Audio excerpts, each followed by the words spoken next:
Hi everyone, welcome. I'm preparing to check in on these two worm bins here that have the European nightcrawlers living in them. These bins are 212 days of age now. We checked in on them 12 days ago when they hit 200. And it's over here in bin number 1 that we're running a little compostable bag test. We threw a compostable bag in with these European nightcrawlers 420 days ago. That predates their life in these bins over here. This is a test that goes back to when these worms still lived in their previous environment.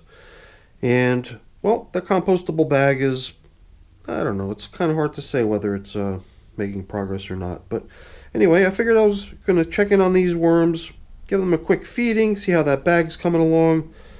So let's get these systems up on the bench and get to work.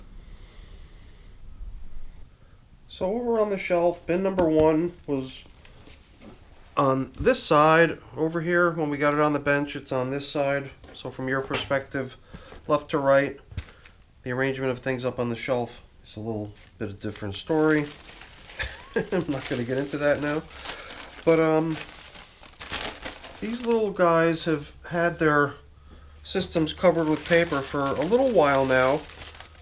As systems of mine were starting to react to the more humid air in my house and start to hang on to a lot more of their moisture, I've been getting this feeling like I've got to counteract that a little bit and help the systems maintain a moisture level that's not overly damp and muddy.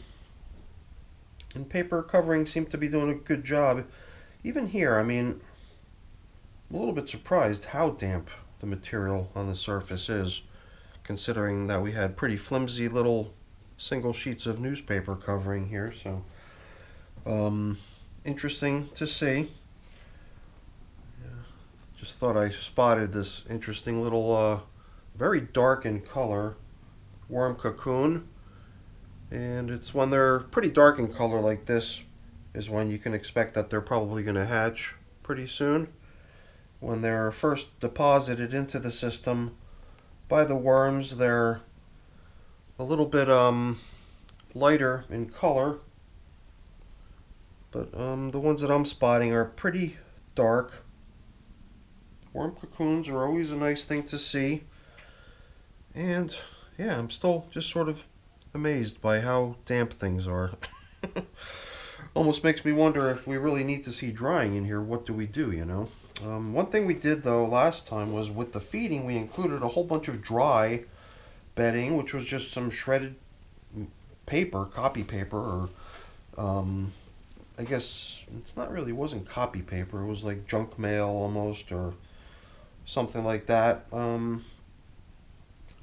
So that's what we used as the bedding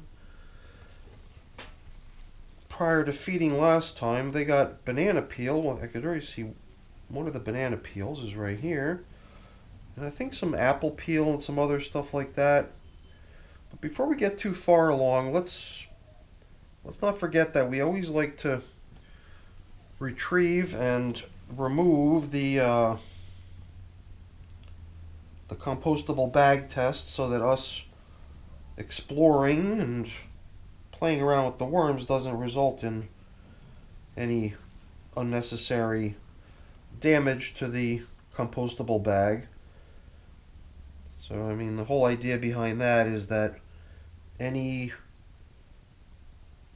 deterioration of the bag should be caused just by it being in the worm bin and the worm bin activity causing it, not me possibly tearing at it and shredding it to bits. So I think some people are kind of in the same camp as me, questioning whether this is ever going to go anywhere. I've already gotten some feedback from some people on this compostable bag suggesting that, you know, perhaps it would be a good idea to just abandon the whole thing because it's probably not going to ever go anywhere.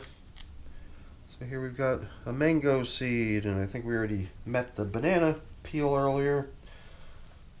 And I think I saw some other varied scraps of food here and there.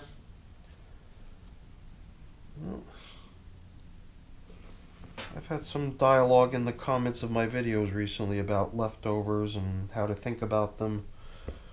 One way to think about them, I suppose, is to see all that as still uneaten, available food that should all be first depleted before they get anything more. Perfectly rational point of view, I suppose. I think my point of view has been a little bit different than that, because I know that certain things will sit in the worm bin forever. Other things will just break down almost immediately, turn to mush, and the worms can just slurp it all up. But you know, with foods not all being equal, sometimes I just wonder about the foods that they got, and are those things just going to sort of sit there in the bin, idle? Not idle, because I believe over time things are happening there, you know. And at some point it does get to the level of breakdown where the worms can actually make use of the stuff, but not, you know, not everything is immediately edible to the worms. A lot of things do need to sort of break down a little bit before the worms can get into them. But I think there has to be a limit, you know. I mean, I do intend to give them what I've got for them, which is just some cabbage leaves, purple cabbage, and I believe that these are the leaves of some radish. So a little bit of this, a little bit of that, throw it in here, and hopefully hopefully we're not creating sort of a glut situation here. If the stuff in here was just not actually actively breaking down, I think it would be rotting and it would be stinking up a storm, and there's never a problem with odor. But I think that would be the first clue. If, you know, things started to really stink, then it would be a telltale that, hey, you know, maybe you got to cut back on the amount of food or something like that. But I do tend to be a little bit assertive in terms of trying to get the worms to eat a pretty good amount of stuff. I do think it is kind of cool, though, when I watch other worm channels where the worms are often left unattended for very, very long periods of time, and usually by the time those systems are checked in on again, the food that they got the previous time was pretty much history long ago. And then, you know, you got a bunch of really motivated worms. But I just don't really have a lot of space in my freezer, and sometimes I just gotta keep this stuff moving. But I mean, 12 days interval between feedings, it's pretty routine. I don't think I'm coming back in here prematurely, per se. So over here we collected a good bit of leftover stuff. Here I wasn't as careful to collect stuff up, but we got a little bit of junk like that over there. Let's get all those things back down where they belong, in the worm bin. Leftover bits of bedding, clumps of copy paper, shredded copy paper, mango seed, and you know, I got this nice box of leaves that I thought would be kind of a nice switcheroo, you know, since they got copy paper, kind of a blah bedding last time. I thought we'd kind of switch over to my box of dry leaves, the type of bedding that I think the worms will probably really appreciate. And to a certain point, I would have to say that leaves even in a way double as food. So I would think that a lot of this stuff can become pretty available to the worms pretty quickly.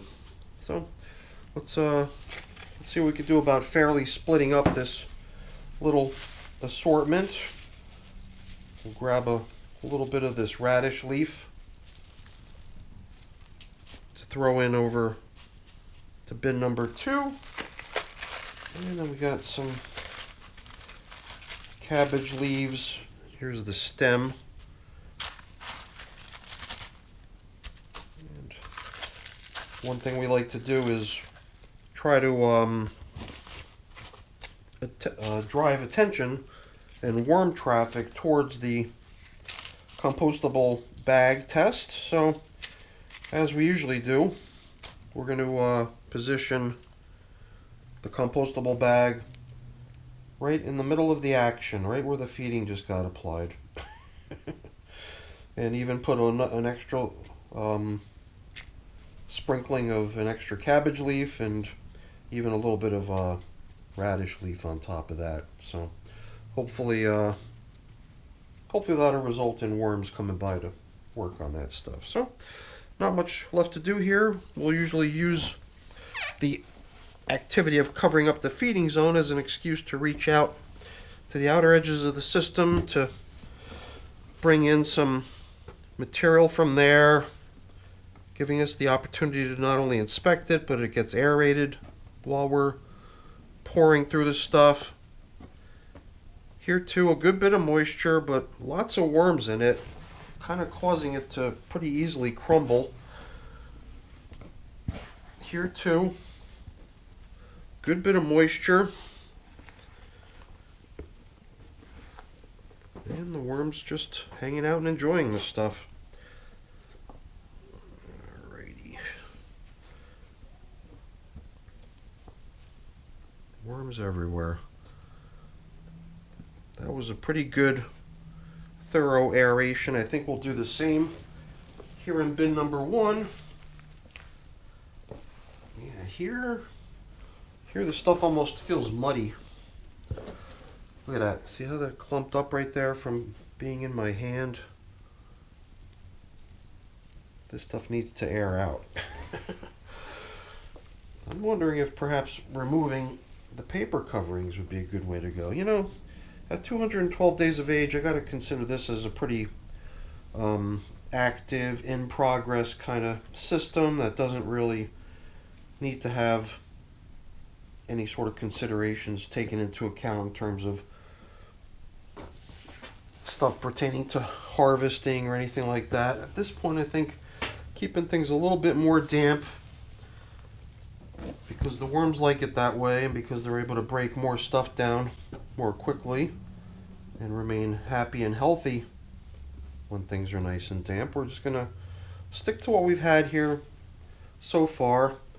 Interesting to see how the paper coverings are sort of not allowing a huge amount of moisture to leave the system, but maybe a little bit of aeration like what we just did here today will help, you know? I don't know.